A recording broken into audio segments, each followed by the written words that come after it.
Welcome to Sounds with Tom Needham, the show where we dive deep into the most thought provoking conversations with artists, filmmakers, musicians, and authors, pushing the boundaries of creativity and knowledge. Today, we venture into the world of the unknown with our special guest, L.A. Marzulli, author and filmmaker who has spent decades investigating some of the most controversial topics of our time. His latest book, Rungs of Disclosure, Following the Trail of Extraterrestrials and the End Times, takes us on a journey into the growing phenomenon of extraterrestrial encounters, government cover ups, and the biblical implications of these otherworldly visitations. LA, thank you so much for joining us on Sounds. Hey, great to be here. Thanks for having me on. Appreciate it. Yeah, of course. Book is very interesting. For our listeners who are not familiar with all of your work, can you just give us a little bit of a listing of some of the things that you've done through the years, the films you've made, and some of the Yeah, books sure. you've written? There are 30 films and 14 books. The 30 films cover everything from near-death experiences, black-eyed kids, the Shroud of Turin. We have eight. We have basically 11 films in the Watcher series, 8 films on the On the Trail of a Nephilim series, where I travel all over the world looking at megalithic sites, sites that are thousands of years old, and you know, places like Sacsayhuaman in Peru, where you get these huge megalithic rock stones that are put together without any mortar. They've been there for thousands of years. I believe that they're pre-flood, and the Inca, there's no way they can do it. We actually show a man with a piece of andesite stone, a block of andesite stone, and a copper chisel, and after one hit, one strike, the copper chisel is dull. Is there is no pointed tip anymore. It's blunt. So if a copper chisel can't cut andesite, how was it done? Quit lying to us. There's a byline I use in that 8-part series, and we're working on part number 9 now. There is a hidden history that's been deliberately obfuscated from the peoples of the world, and that's why I'm on the trail of the Nephilim.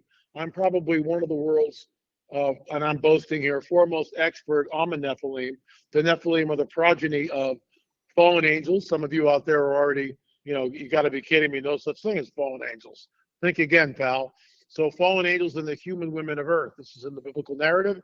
It's also in many oral traditions. They're called sky gods in Native American oral traditions. They were here and they're back again. And that's what the whole UFO phenomenon is about. I teamed up with my new business partner, Gil Zimmerman. We created 10 films on the UFO phenomenon. Everything from close encounters of the first, second, third, and fourth kind, crop circles, abductions.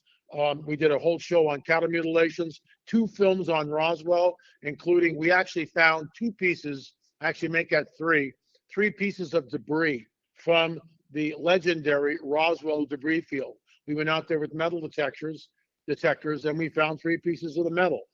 This thing exploded, and the metal that came out of this thing went out like a bullet out of a gun. They didn't get it all. Tom.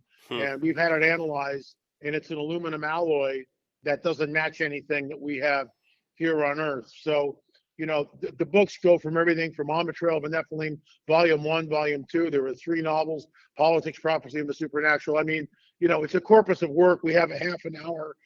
Excuse me. It's a corpus of work, 30 films, 14 books. We have a half an hour. But Rungs of Disclosure does a deep dive on the burgeoning UFO phenomena, which is real and not going away.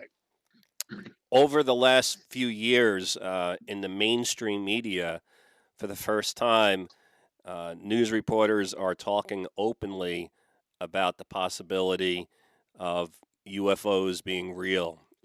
There's all these different people from the military who have come forward. There's whistleblowers, and even in the New York Times, they're covering these stories. You have an interesting take on what's going on right now. Why are we hearing in the mainstream media today about all of these reports? This is like a 3-hour conversation. It really is. And I have to apologize to your audience because I'm going to throw your audience into the deep end of the pool. I don't have 3 hours to do all the detailed backstory. So I just have to go, hey guys, I'm going to throw you in the deep end of the pool. Buckle up. Here you go. What we have in 1945, you have the two atomic bombs, Hiroshima and Nagasaki. In 47, you have the Roswell crash. Why Roswell? Because Roswell was the home of the 509th Bombing Group. Why is that important? Because the 509th Bombing Group is the bombing group that dropped those two atomic bombs. 1948, the rebirth of Israel in their ancient homeland. Some of you out there are already rolling your eyes. Understand this. There are ancient prophetic texts, thousands of years old, which basically prophesy the rebirth of Israel. There's a lot of people that don't believe that, but how do you deal with this portion of prophecy, which is about 2,500 years old, 2,500 years old? You tell me what this says, and how you can possibly tap dance around it. I will bring back the captives of my people, Israel. They will build the way cities and inhabit them. Check. They will plant vineyards and drink the wine from them. Check. They will also plant gardens and eat the fruit from them. Check. Here's the kicker. I will plant them in their land, and never again will they be plucked up out of the land I have given them, says the Lord your God. So I know some of you out there is no God, rolling your eyeballs. Oh, you're just making this stuff up. That prophecy is thousands of years old. It was fulfilled in 1948. And oh, gee, coincidentally, the entire UFO phenomena as we know it in modernity takes off. We start getting the abductions. We get the flyby in the 50s over the White House. We get Eisenhower meeting with them, probably at Holloman Air Force Base. That's conjecture, but many of us who have studied it, and Eisenhower is missing time for 24 hours, we think that's what happened. You get crop circles. The cattle mutilation phenomena goes through the roof. And this is where we are. And I'm not making this up. And you talked about whistleblowers like David Grush, which I think is the 16th rung on the ladder of disclosure. The book is Rungs of Disclosure. And it talks about there are 17 rungs in that book. Since the publishing of that book, which is in October, we are now up to rung number 20. When you go to the website, rungsofdisclosure.com, rungsofdisclosure.com, it's an interactive website. Plus, there's a free 45-minute lecture where I'm talking about the rungs of disclosure. And then the new rungs are a video with me talking about it. So it's always updated, and we continue to do so. The bottom line is Commander David Fravor, the first rung, is on Tucker Carlson's show. And Tucker Carlson introduces Commander David Fravor and says, UFOs used to be the stuff of tinfoil hat wearing people and conspiracy theories. But maybe we shouldn't think that anymore. Commander David Fravor joins us tonight, and he had an encounter with a tic-tac shaped UFO over the Pacific Ocean. Now, the New York Times broke that story.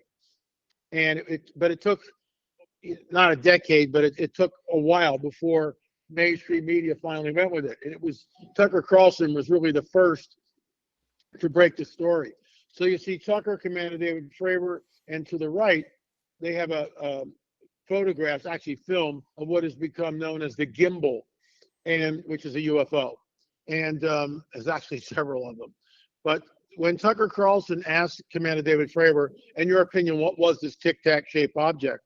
He says, whatever this was not from this earth. Now, that's groundbreaking, because David Fravor, Commander David Fravor, is the best of the best of the best. He's a stand-up guy. He's a trained pilot. You don't step into an F-18, which is worth millions and millions of dollars, if you're some sort of a whack job. You don't do that, and it ain't going to happen. So that's the first rung. That's what the nexus for the book. The 16th rung on the ladder, which I actually weigh in on the 17th, where it's going to go. But the 16th rung is in the halls of Congress. So once again, for your listeners out there who are saying, this guy's, really, really out there. Okay, so I'm out there. I don't care what you think of me. But the bottom line is your government, our government, Congress is interviewing whistleblowers who have come forth. Louis Elizondo is certainly one of them. But David Grush, perhaps, gave one of the most startling testimonies in the halls of Congress. And you remember, this man is under oath. He's under oath. And Nancy Mace, which is a representative from South Carolina, says, do we have crashed craft in our possession? And Grush basically answers and says, yes, I've already discussed that in my News Nation interview. And she goes, well, do we have the bodies, the pilots from these crashed craft? And he looks right up at her and he says, yes, we have biologics. Then she follows up with the $64,000 question. Were these biologics human or non-human? And Grush looks right up at her and goes, non-human biologics.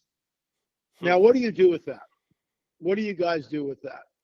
You know, some of your listeners, what does this have to do with me? And I mean, I get it. You know, I've been to New York City, Long Island, where the middle finger salute is the way everybody greets each other on the crowded streets of New York. I understand that.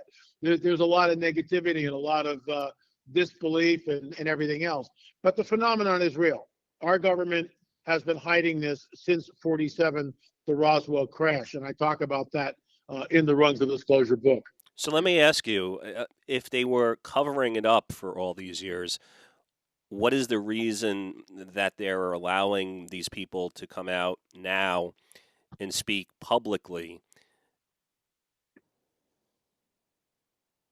It's a really good question. And this is conjecture on my part because, you know, I can't go to the powers that be and go, hey, guys, why are you, leaching this out now? I can't do that. But I will tell you this. Two things. Eisenhower, if this is true, Eisenhower at the Holloman Air Force Base, when he goes missing for 24 hours, right? No one knows where he is. So we believe he's at Holloman. He meets with these so-called extraterrestrials, and they sign a treaty.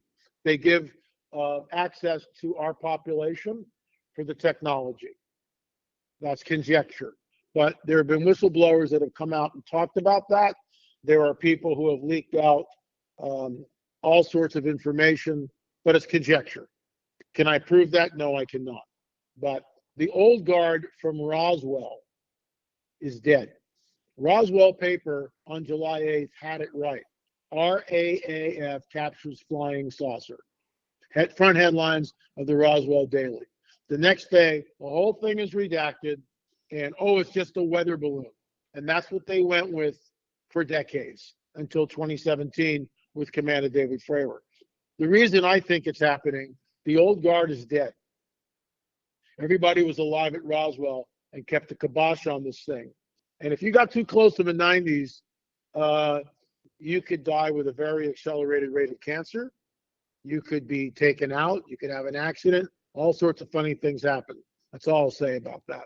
But it's a new era. The old guard's dead, and they realize, the new guard realizes, we and whistleblowers like David Grush, like Luis Elizondo, the American people have a right to know. American people have a right to know. Yeah, one of the things that I don't quite get is the New York Times will run a story like you mentioned, or Tucker Carlson will speak about something. These stories reach a lot of people, and it changes the whole paradigm of what might be real and what isn't. But what I don't really quite get is when these stories come out, it doesn't really create the stir, the reaction that you would expect. It's kind of just taken, I think, with a grain of salt, or you move on to the next story. Why are people not reacting more strongly to these really like explosive stories that could change our view of the very existence of everything? Well, it's going to change when they actually show up in mile wide craft. It will change everything. In my book, UFO Disclosure, the 70-year cover-up exposed, there's probably the first 10 pages where I list all the TV programs and films about UFOs and extraterrestrials, all the sci-fi stuff. We have been inundated, i.e. programmed for this for decades. We all grew up with Star Trek, Star Wars, and everything else. That's why nobody lifts an eyebrow. It's not like it was in the 40s with Roswell. All the sci-fi stuff comes after that. Think about it. It's predictive programming. I'll tell you one other thing, which just blew me away, and I neglected to put this in the book, but I am actually going to do a video on it for my own show, and then post it on rungsofdisclosure.com. In the 2024 Super Bowl, there was an ad. And in that, and by the way, there was an ad in the 2025 Super Bowl for some cookware, with the chef, whatever the guy's name is, and he comes out, he's in a secret location, and it's all kind of ha ha ha. But there it is again. It's predictive programming. They're tipping their hand. But in the 2024 Super Bowl, there was a minute and 30-second ad that was directed by Martin Scorsese. So they're in New York City. It opens up with a woman on her cell phone, and she's looking at her cell phone, and she sees the headlines, Congress declares that the UFO phenomenon is real, something like that. And as she's looking at that and she kind of frowns, she scrolls because she doesn't want to watch that. And now she sees a cat clawing the toilet paper in the bathroom. Big smile erupts on her face and she's happy. But above her is a mile-wide UFO that flies by in the New York City skyline, directly above her. So the camera POV is you can see her face, she's smiling, but directly above her, a UFO does a flyby. And it's huge. Then it cuts to a diner in New Mexico or Texas in the middle of nowhere. And this man and woman are sharing breakfast together. And the woman is on her cell phone and she's reading Celebrity Bacon Diet.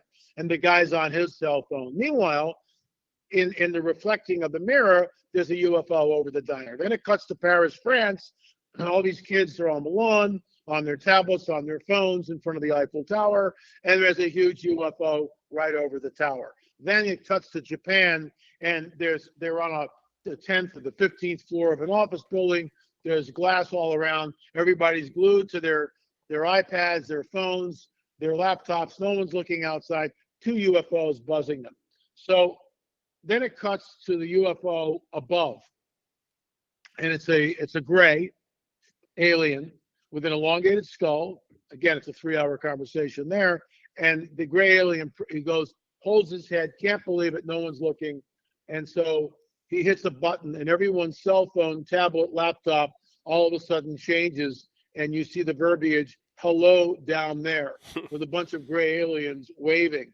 At this point, it cuts to the woman in New York City. She looks up along with other people, and above her and above the crowd are mile-wide UFOs over the skyline. But it's not just one, it's multiple. Cuts to Paris, France. All the kids are standing up, looking up, UFOs, mile-wide UFOs. Cut to the diner. Now the man and woman are no longer seated looking at Celebrity Bacon Diet. They're looking out the window, UFO. Cut to Japan. All the people that were at the long conference table are pressed up against the window looking at the UFOs. Cut back to New York City, Martin Scorsese. You still don't have any idea what the ad's for? And it's a minute and 30 seconds on a Super Bowl? Are you kidding me? Are you kidding me? Okay? And Martin Scorsese looks up, sees the UFOs, and then he's tongue-in-cheek, I told you not to take this. This always happens. Well, excuse me, it doesn't always happen. And then the last 3 seconds of the clip, of the commercial, a website makes it real, Squarespace. Finally, a 3-second ad, a website makes it real. So, Tom, this is predictive programming. They are signaling exactly what my prediction, the 17th rung on the ladder of disclosure, we're not there yet. So I just read this morning that Iran has enough fissile material to make 5 nukes. They will use them. There's no doubt about that. They are gung-ho. North Korea, Pakistan, many countries have nuclear devices. Russia threatened to use nukes if, in fact, they were invaded. So the fact that we're saber-rattling with nuclear devices in itself is unprecedented. We are now connected. We are now connected via the internet and the satellite network that is global. We are now literally a global village. We are, because we all saw it during COVID when they lit up the grid, and we all in lockstep.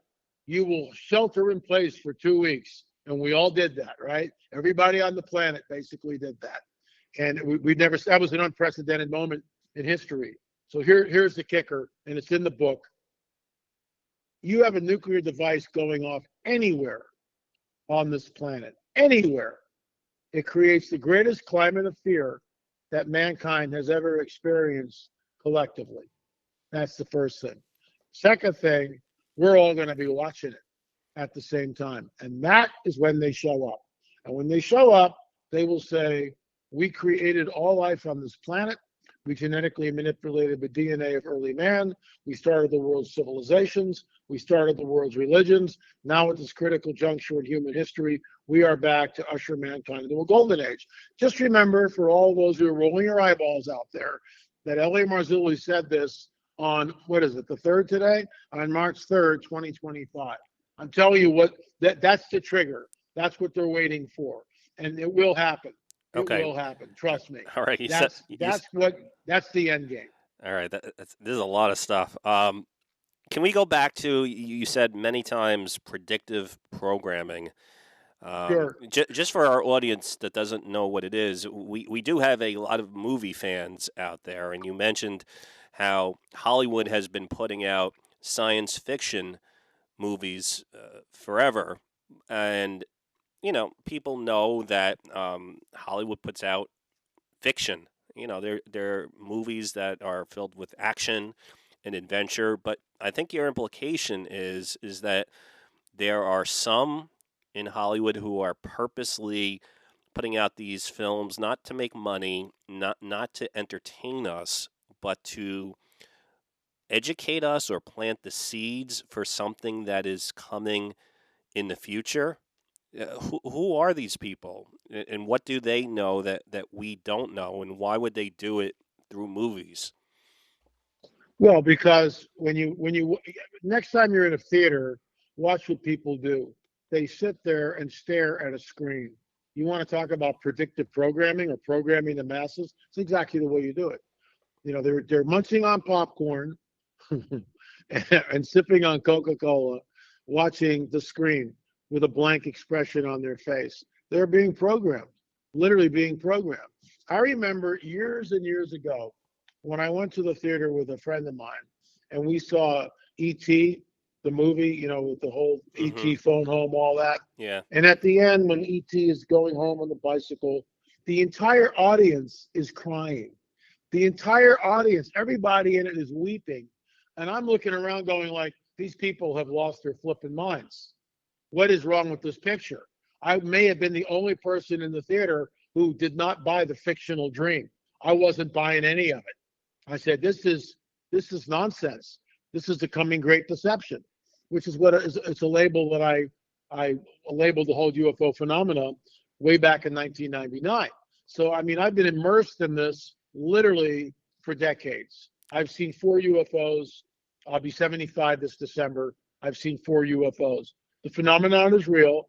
This is the coming great deception. There's no doubt about it. It changes everything. And here's another prophecy for you. I know we're coming down to the sort of the wire here. There's an ancient biblical prophecy.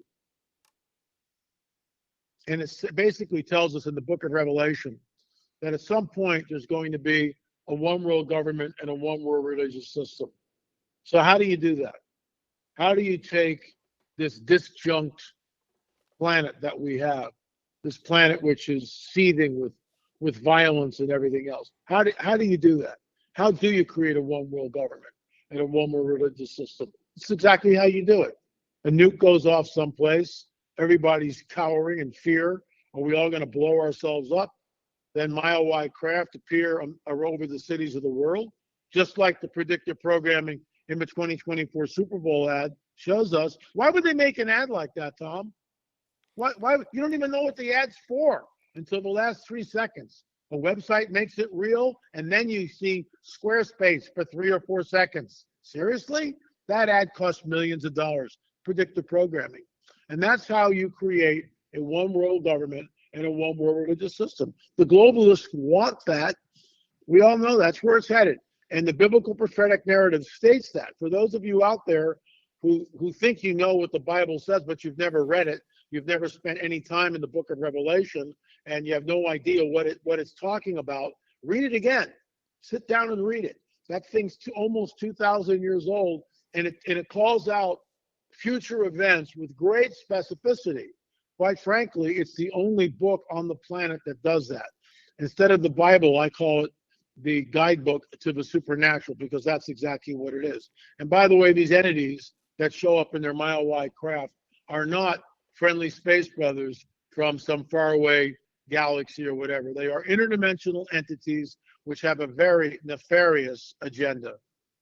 how do you know this? Like, how do you know that um, that the people making these movies are not just trying to create, entertainment?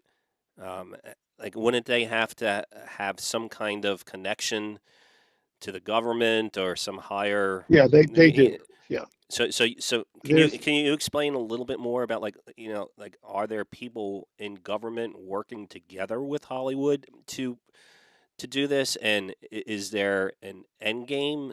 Like, I know you just talked about where you think this is going, but what makes you think that the ending that you gave it is the ending, and why would they be preparing us for that now? well, they the treaty with Eisenhower probably has run out, and that's why they're showing up, and that's why everything is changing. And I think we're on the cusp of something. Remember, ancient prophetic texts tell us exactly what's going on. Um, and yes, there are government insiders. That's why people like David Grush and Luis Elizondo. Look, I sat down with a three-star general a couple of weeks ago, and I won't tell you what branch he's in. He's retired. And I asked him some questions. I said, have you ever been to Area 51? No. Do you know about the retrieval of UFO crashes? No. Do you know anything about the Grays or Area 51? No.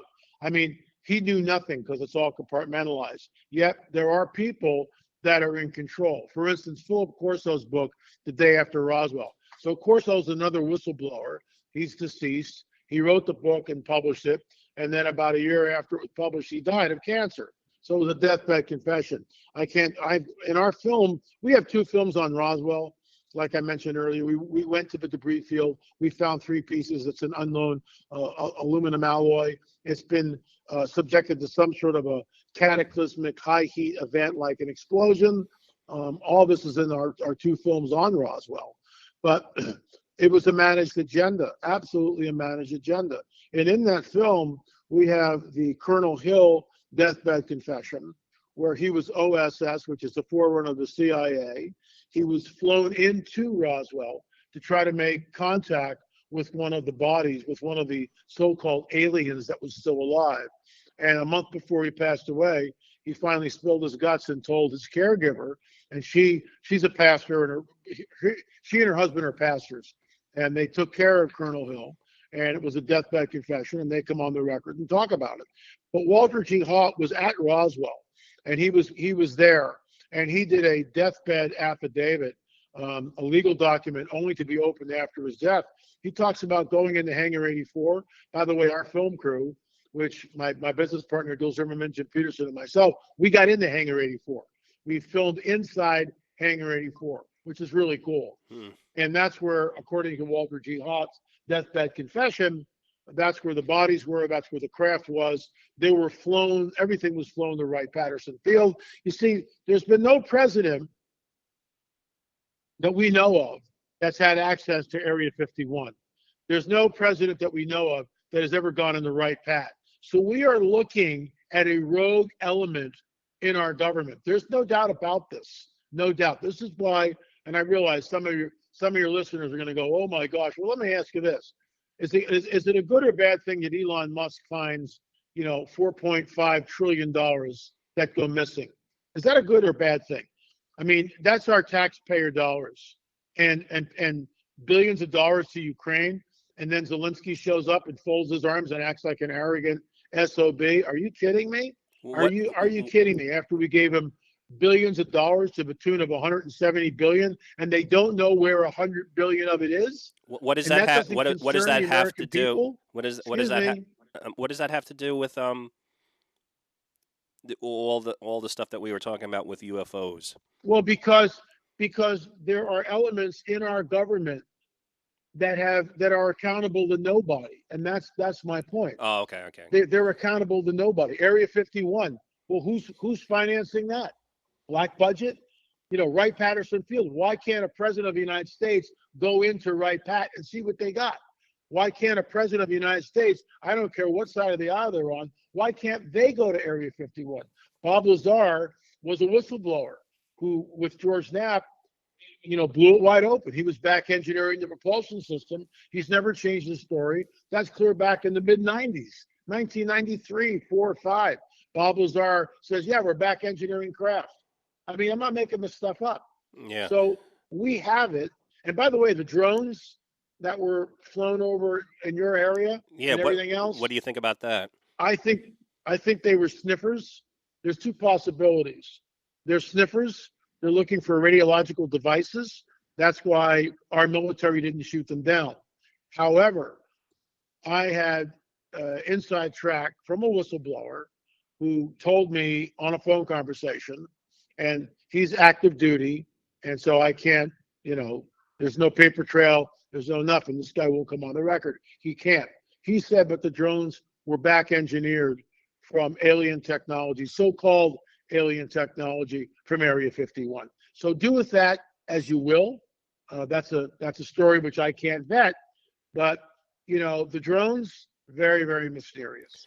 I know we don't have a lot more time, but before you said that you think we're heading towards some kind of nuclear disaster, but that Yes. when that happens, then aliens or UFOs will finally disclose that they're here, and I guess they will save us in that situation. Is your prediction? But I thought you said that they Well, were nefarious. Why but would they are. They what? have a very. This is why it's a great deception. This is why it's a great So deception. can you just They will explain that? create a one world government, a one world religious system. Explain a little bit more. What do you mean exactly? Okay. The globalists want a one world government. Right now, the religions of the world are at each other's throats. Just look what's happened in the Middle East. It's a and let me I wish I had more time with you. But what people don't realize is that what we are seeing played out is the results of two different supernatural events that have colored the body politic. Number one, Israel believes in the supernatural events that happened thousands of years ago with Moses, right? That's what they believe. That's why they're back there. That's why the temple. That's why the whole thing. So they believe in supernatural events that happened thousands of years ago, which have colored the body politic. No doubt about that. Conversely, they're surrounded by people who believe in another set of supernatural events, i.e., Muhammad receiving the Quran. So you've got two supernatural, think about this, folks. I'm not making this up. You have two supernatural events separated by thousands of years that have colored the body politic in unbelievably diverse ways. And the same thing over here in the United States. We believe, many of us that are Christian, believe that Jesus was the Messiah and that he rose from the dead. Whether you believe that or not, it doesn't matter. That supernatural event has colored the body politic. And I'm not making this stuff up. So how do you amalgamate the world's religions, which seem to be so disjunct? How do you do that?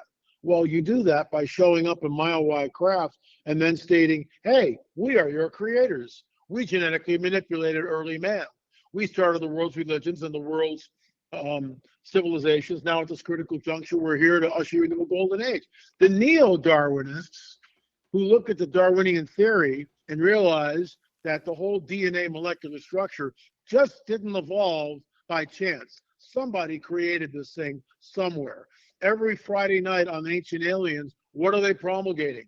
We were visited by what? Ancient astronauts from another galaxy. So we have been programmed to believe and to look for this. The neo-Darwinists are looking for it. I mean, this is the coming great deception. Jesus warns us, and I'll end with this. Jesus warns us 2,000 years ago. Even the elect will be deceived. Men faint from fear from what is coming upon the earth. The dragon will come with all signs and lying wonders. I'm not making this stuff up. People can believe it, or when this stuff starts to happen, and it's happening now, then you've got to grapple, what am I really looking at? And this is why we have 10 films. This is why I wrote the book. How do you reconcile a 5-year-old boy being taken against his parents' wishes and implanted. We are one of the few film crews ever on this planet to take out an implant from a boy who was abducted when he was 5 years old. We sat down in another film with 4 people who have been taken, abducted since they were young. The women have been impregnated, and in the 3rd month of pregnancy, the baby, that child, that fetus, that entity is taken from the mother's womb. But it needs to go in some place. It needs an artificial womb.